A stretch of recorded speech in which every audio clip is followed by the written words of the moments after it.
हाँ गाइस, जैसा कि आपको बता दें कि अगर आप अपने घर पे अपने जहाँ पे है आप वहीं पे अगर बिजनेस करना चाहते हैं, कोई उद्योग लगाना चाहते हैं, तो उसके लिए जो है मुख्यमंत्री उद्यम योजना का जो ऑनलाइन प्रक्रिया जो है स्टार्ट हो गया है।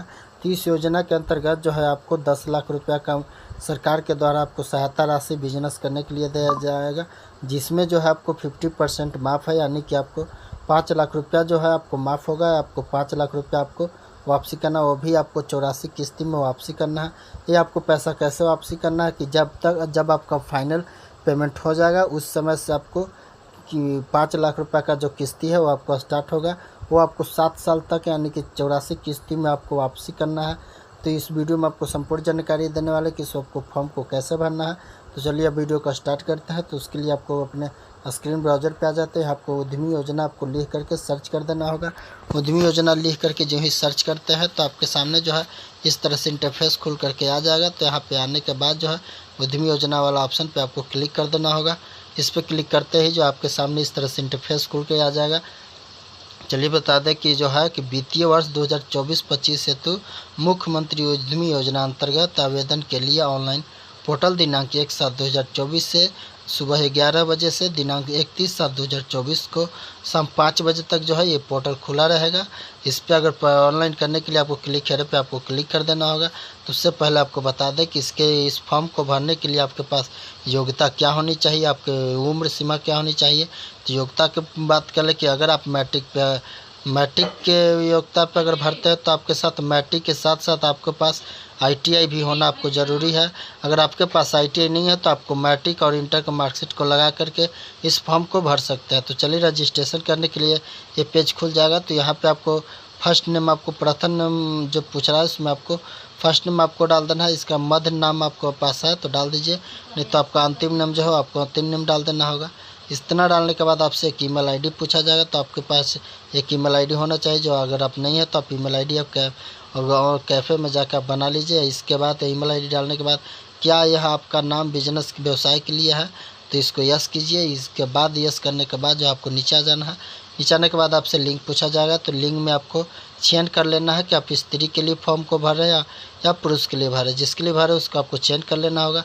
चयन करने के बाद आपसे एक मोबाइल नंबर मांगा जाएगा, जो आपको मोबाइल नंबर पे आपको OTP भेज के आपको सत्यापन के लिए आपको मोबाइल नंबर देना होगा। तो मोबाइल नंबर आपको चालू वाला डाल देना है। इसके बाद आधार नंबर आपसे पूछा जाएगा। तो जो आपके पास आधार नंबर है वो आपको इसमें आधार नंबर डाल देना होगा। तो आधार नंबर डालने के बाद जो है फिर नीचे आपसे आवेदन का प्रकार आपसे पूछा जा रहा है। तो आवेदन का प्रकार में देख लीजिए कि इसमें कौन सा प्रकार में आपको फॉर्म को भरना। अनुसूचित जाति उद्यमी योजना, अति पिछड़ा वर्ग, युवा उद्यमी योजना, अल्पसंख्यक सबके लिए है। तो आप देख लीजिए कि किस प्रकार के अंदर आते हैं तो उसको आपको सेलेक्ट कर लेना होगा। एक गो सेलेक्ट करने के बाद फिर आपको यहाँ OTP प्राप्त पर के आपको क्लिक कर देना होगा।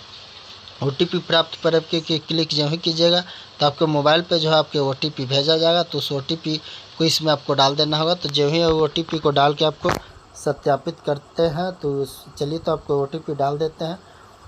OTP डाल के आपको अगर मोबाइल पर OTP नहीं गया तो OTP पुनः आप दोबारा भेज के आपको यहाँ डाल सकते हैं। चलिए OTP फटाफट डाल देते हैं। OTP डाल के आपको सत्यापन करे वाला ऑप्शन पे आपको क्लिक कर देता है। जो ही सत्यापन करे वाला पे क्लिक करते हैं तो आपके सामने जो है OTP आपको सत्यापन हो के आपको इस तरह लॉगिन वाला पेज खुल के आ जाएगा। तो यहाँ पर आपको अपना आधार नंबर और यहाँ आपको जो मोबाइल पे एक पासवर्ड भेजा गया उस पासवर्ड के जरिए आपको यहाँ लॉगिन कर लेना होगा। तो लॉगिन करने के बाद जो आपके सामने इस तरह से इंटरफेस खुल के आ जाएगा। तो यहाँ पे आपको यहाँ रजिस्ट्रेशन नंबर आपको हो जाएगा, इससे आपका नाम रहेगा, आपका लिंक रहेगा। इसके बाद फिर आपसे यहाँ जन्म तिथि पूछा जाएगा, जो मैट्रिक के प्रमाण पत्र इसमें आपको जन्म तिथि डाल देना हो। इसके बाद आपको पिता माता अभिभावक का नाम डाल देना। जो भी इसमें नाम डालिएगा उसके आपको संबंध क्या है।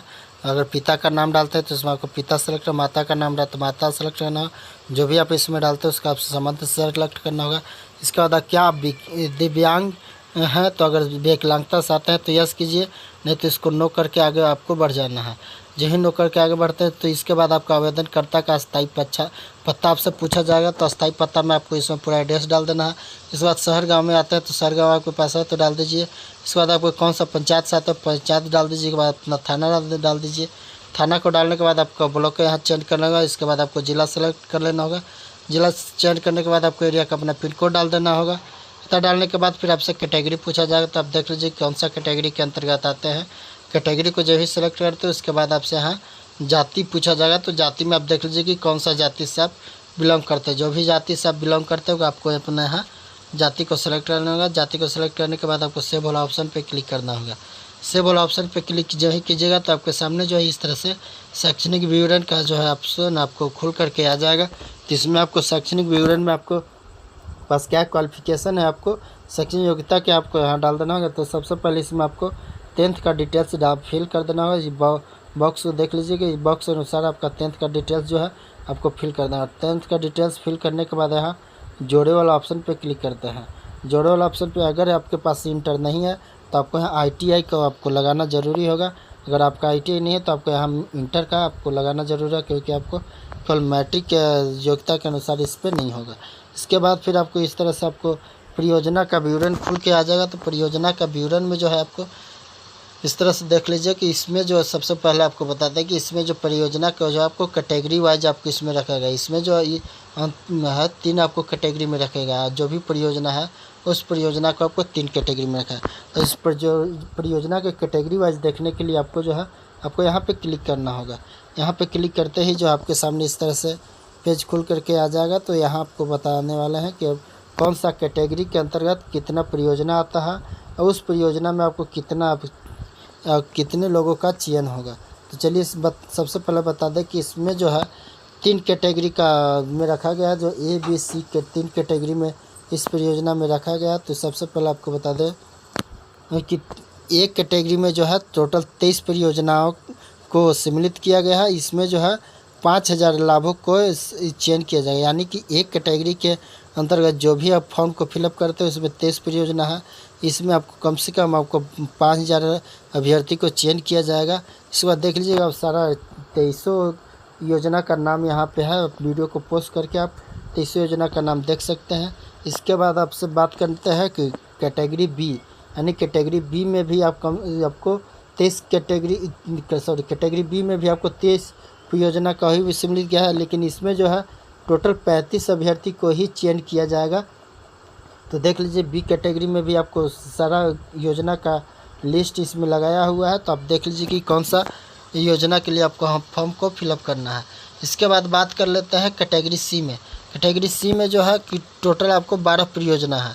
12 परियोजना का यहाँ नाम दर्शाया हुआ। तो देख लीजिए इसमें आपको 12 परियोजना में आपको इसमें जो कैटेगरी C में जो है 747 लाभुक यानी कि 747 अभ्यर्थी को ही चयन किया जाएगा। इतना करने के बाद चलिए आपको बता दें कि इस फॉर्म को भरने के लिए आपके पास डॉक्यूमेंट्स क्या क्या होना चाहिए। तो आपको बता दें कि इसके लिए डॉक्यूमेंट्स जो है आपको मैट्रिक के पास होना चाहिए, उस मैट्रिक की मार्कशीट सर्टिफिकेट होना चाहिए। इसके बाद आपको इंटर का होना चाहिए। आपको एक जाति प्रमाण पत्र बनवा लेना होगा और आपको आवासीय प्रमाण पत्र बनवा लेना होगा। अगर आपके पास विकलांगता है तो विकलांगता सर्टिफिकेट लगा देना होगा। इसके बाद फिर आपको करना क्या है, चलिए तो आपको बताते हैं। कितना करने के बाद कि तरह जो जान लेते हैं। इसके बाद आपको कैटेगरी को के अनुसार आपको अपना परियोजना को सिलेक्ट कर लेना होगा। परियोजना को सिलेक्ट करने के बाद फिर आपको नीचे आना होगा कि नीचे में है कि क्या आप प्रयोग परियोजना हेतु आवेदन करना चाहते हैं। अगर करना चाहते हैं तो इसके यहाँ वाला ऑप्शन जो है आपको इस पर टिक आउट कर देना होगा। चलिए तो इस पर हम सबसे पहले परियोजना को सिलेक्ट कर लें। इसके बाद इस पर यहाँ वाला ऑप्शन पे आपको क्लिक करके आपको दिखाते हैं। जो ही परियोजना पे क्लिक कीजिएगा तो इस तरह से आपका सामने जो है मैप खुल करके आ जाएगा। तो उस मैप के अनुसार आपको चलिए आगे बढ़ जाना है। तो जी इसमें आगे बढ़ने के बाद जो है आपको परियोजना को आने के बाद यहाँ हाँ वाला ऑप्शन पर क्लिक करने के बाद जो है आपको यहाँ चयन करना होगा कि आपको किस तरह का परियोजना का आपको लेना है। अदा करने के बाद जो है आपको परियोजना का स्थान आपसे परिवर्तित करना होगा। तो इसमें जो है आपको स्थान में आपको देख लेना होगा कि इसमें जो है कि जब आवेदन कर रहे हैं तो जहाँ आपको उद्योग करना है, बिजनेस करना है, वहाँ पे आपका ज़मीन जो है खुद का है या फिर किराए के मकान में लेकर रहता है। इसके जो भी आपको डालते हैं उसके अनुसार आपको जहाँ आपको उद्योग करना है, जहाँ बिजनेस करना है, उसका आपको व्यवसाय का आपको पता इसमें डाल देना होगा। व्यवसाय को पता डालने के बाद आपको सेव वाला ऑप्शन पे क्लिक कर देना होगा। सेव वाला ऑप्शन पे जो ही क्लिक करते हैं तो जो आपके सामने जो है डॉक्यूमेंट्स अपलोड वाला ऑप्शन जो है को खोल करके आ जाएगा। तो चलिए आपको डॉक्यूमेंट्स कैसे अपलोड करना है इस वीडियो में आपको आगे बताएंगे। डॉक्यूमेंट्स आपको अपलोड करके दिखाते हैं कि डॉक्यूमेंट्स आपको क्या क्या अपलोड करना है। तो डॉक्यूमेंट्स से बात कर लेते हैं। सबसे पहले आपको जाति प्रमाण पत्र अपलोड करना होगा। इसमें अगर आप महिला के लिए फॉर्म को भर रहे हैं तो महिला का जाति जो है उसके माता पिता के घर एड्रेस का होगा, यानी कि उस महिला के मैके का एड्रेस से होगा। इसके बाद आपको इंटर का मार्कशीट अपलोड कर देना है। इसके बाद आपको मैट्रिक का अपलोड करना है, आवासीय अपलोड कर देना है। इसके बाद आपको प्रोफाइल फ़ोटो में आपको लाइव फ़ोटो होगा, लाइव फ़ोटो आपसे लिया जाएगा। इसके बाद आपको हस्ताक्षर अपलोड करना होगा। अगर आपके पास ट्रेनिंग या एक्सपीरियंस सर्टिफिकेट है तो आप इसमें लगा सकते हैं कि जो भी आपको काम करना है कि एक्सपीरियंस सर्टिफिकेट है उसको लगा के आपको फाइनल सबमिट करने से पहले सारा डाटा को आपको यहाँ से मिला लेना होगा। सारा डाटा को मिलाने के बाद जो आपको यहाँ फाइनल सबमिट कर देना होगा। फाइनल सबमिट करने के बाद जो आपका जो आवेदन सक्सेसफुल हो जाएगा। तो आई होप वीडियो पसंद आएगा। तो वीडियो को अंत तक देखने के लिए थैंक यू। वीडियो को चैनल को सब्सक्राइब नहीं किया तो चैनल को सब्सक्राइब कर लीजिए।